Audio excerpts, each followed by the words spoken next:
मकर संक्रांति रे मकर चाउल तो घरे घरे बनी थाए आउ ठाकुर पाखे भोग भी लगी ही थाए। प्रभु जगन्नाथंकर प्रिय भोग मध्यरु ए मकर चाउल मध्य गोटे अति प्रिय भोग। घरे घरे आपण समस्ते तो मकर चाउल बनै थांती। आज मु केमिति 2 रु 3 मिनिट भितरे अति सहज उपाय ए मकर चाउल प्रस्तुत करिछि आपनक सह शेयर करिवि। आपण केमिति बनाउछन्ती मते कमेंट करिकि निश्चय जणाइबे। नमस्कार, टेस्ट ऑफ उत्कल रे आपण समस्त को अनेक अनेक स्वागत। आज ए मकर चाउल बनैया पई प्रथमे आमे एठी पंचामृत बनै दबा। एई पंचामृत बनैया पई एठी गोटे चम्मच कंचा क्षीर, गोटे चम्मच दही मु नेची फ्रेश दही, आ एठी गोटे चम्मच महू मु दे दोची, आ गोटे चम्मच एठी देसी गुआ घी दोची, आउ गुड़ गोटे चम्मच एठी देकी आमे सबु जाक टिके भल भाबरे मिसई नबा। ये पांचटी जिनिस को गोटे गोटे अमृत बोली कह जाय थाए, जहा मिसी गले आमे पंचामृत कहि थाउ। कोनोसी पूजा पूर्व रे बा ठाकुर को भोग लगैया पई आमे याकू यूज करि थाउ। एबे देखंतु हमर पंचामृत भल भाबरे एबे रेडी हे गलानी। एठी देखंतु 3-4 टेबल स्पून रो चाउल आपन को जेतिकी नेसेसरी से अनुसार एठी कम अधिक नेबे। एठी मु 3-4 टेबल स्पून चाउल को 5 रु 6 घंटा पई भिजै कि रखि देथिली। एबे आकु सबु जाक भल भाबरे पानी एठी मुनि गाड़ी के नै आछि। भल भाबरे पानी की मु छाणी नैछि। एठी आपण चेष्टा करिवे कि बासमती राइस नबा पई जोटा कि बासना बहुत बढ़िया आसी थाए। आपण नॉर्मल चाउल भी घरे जो अरुआ चाउल यूज करंती ताकू नै परिबे, किंतु बासमती चाउल नबा द्वारा यार बासनाटा बहुत बढ़िया आसी थाए। एबे आकु गोटे मिक्सचर ग्राइंडर रे हमें दे दबा। एथिरे टिके भल फ्लेवर पई किछटा मसला मु दोची।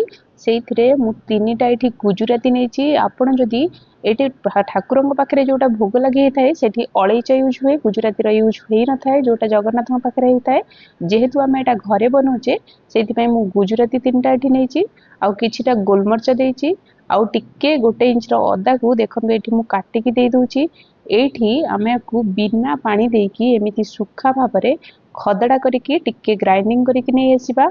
एठी मु आपन को देखौची, देखंतु चाउल को मु टिके एमिति खदड़ा खदड़ा करिकी ग्राइंडिंग करिची। पूरा भल भाबरे को पेस्ट करिवेनी। चाउल एमिति टिके खदड़ा रहिले देखंतु, एमिति टिके खदड़ा रहिले ये खाइला बेले पाटी रे बाजी थाए और टेस्ट टा बहुत बढ़िया आसी थाए। आपण चाहिले आकु जदी हेमदस्ता रे कुटिक नउछंती तो आहुरी बहुत बढ़िया आइ थाए। जदि आपण हेमदस्ता रे कुटुनांती एमिति मिक्सचर ग्राइंडर रे ग्राइंडिंग करूछंती तो चेष्टा करिवे ये जेमिति टिके खदड़ा खदड़ा अवस्था रे रहइबो। एबे आमे सबु जाक चाउल गुण को आमे एमिति गोटे बाउल को बाहर करनबा। एबे एठी मु आपन को देखौची सबु जाक चाउल एठी मु गोटे बाउल को बाहर करदेली।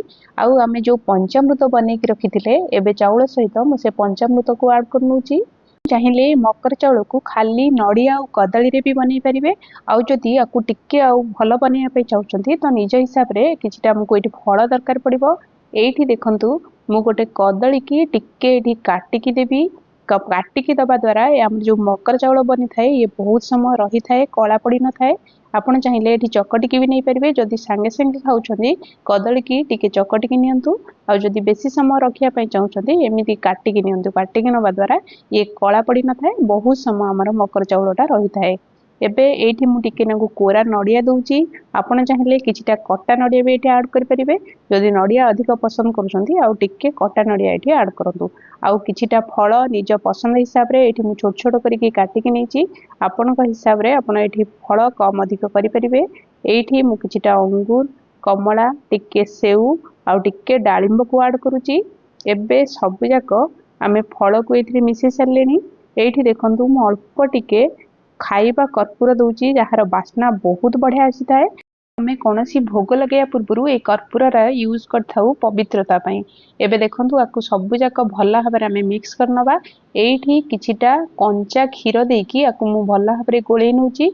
एडे मने रखंतु, मने करी कंचा क्षीर देबे, जहार बास्ना बहुत बढ़िया आसी थाए। सीझा क्षीर जमा भी देबेनी। एठी मु कंचा क्षीर जेतिकी आपन को कंसिस्टेंसी दरकार मु आपन को देखौची। आउ टिके एठी मु कंचा क्षीर देकी आकु भल भाबरे बे मिसै नउची। कर्पूर रो क्वांटिटी टा बहुत कम रखिबे, नहले बास्नाटा बहुत अधिक हे गले हमकु भल लागिबनी। एबे सबु जाक फल सहित आम चाउल को एमती मिक्स करनबा। देखंतु एतिकी कंसिस्टेंसी रखिले हमर मकर चाउल टेस्ट टा बहुत बढ़िया आसी थाए। आउ एबे टिके स्वाद अनुसार एठी मु चीनी देकी आकु भल भाबरे बे गोळै नउची। मो वीडियो आपन को पसंद आसिले गोटे लाइक निश्चय करेंगे। चैनल ले नुआ थिले सब्सक्राइब करिया को भूलिबेनी। पाखरे थिबा बेल आइकन को मने करिके क्लिक करंतु। मु अपलोड करूथिबा नुआ नुआ वीडियो रो नोटिफिकेशन आपन को आगे जिवो। एबे देखंतु हमर बने की रेडी हे गला अति सुआदिया मकर चाउल। एबे या ऊपर आमे टिक्के ड्राई फ्रूट्स जोटा कि बिल्कुल ऑप्शनल अछि ड्राई फ्रूट्स आ टिक्के नडिया दे दबा। मो वीडियो पसंद आसिले मते कमेंट बॉक्स रे लिखि निश्चय जणेबे। रहुची देखा हबो नेक्स्ट एक नुआ वीडियो।